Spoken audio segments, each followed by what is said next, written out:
त्र्यम्बकं त्रिजन्यं पापनाशं च एकबिल्वं शिवर्पणम् त्रिशाखे बिल्वपत्रैश्च अर्चये निर्मलशुचि अर्कवर्षतुलां दत्त्वा एकबिल्वं शिवर्पणम्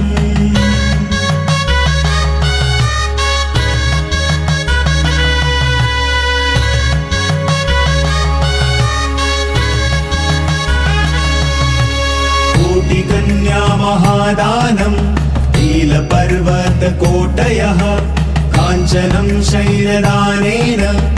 एकबिल्वं शिवर्पणम् काशीक्षेत्रनिवासं च कालभैरवदर्शनं प्रयागमाध्यरुष्टस्नानम्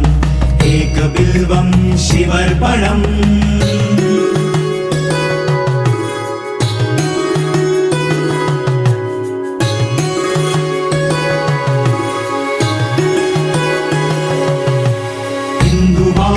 व्रतं स्थित्वा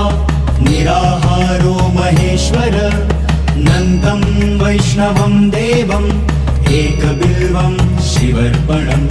रामलिङ्गं प्रतिष्ठां च विवाहद्वयं कृतं तथा तात्कालिकनिर्याणसन्धानम् एकबिल्वं शिवर्पणम्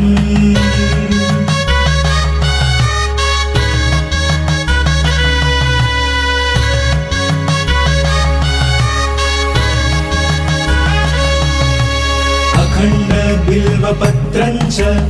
आयुष्य शिवपूजनं कृतं नाम सहस्रेण एकबिल्वं शिवर्पणम् उमया सह देवेश नन्दिवाहनमेव च भस्मलेपन सर्वाङ्गम् एकबिल्वं शिवर्पणम्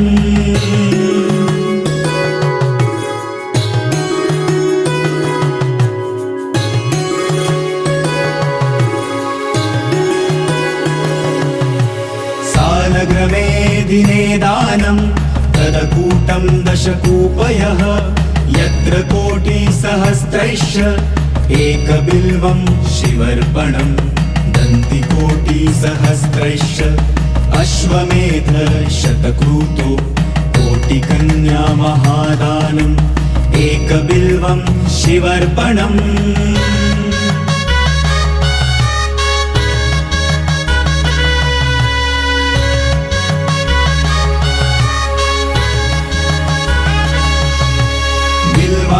दर्शनं पुण्यं स्पर्शनं पापनाशनम् अघोरपापसंसारम् एकबिल्वं शिवर्पणम् सहस्रवेदपवित्रं ब्रह्मस्थापन उच्यते अनेकव्रतकूटानाम् एकबिल्वं शिवर्पणम्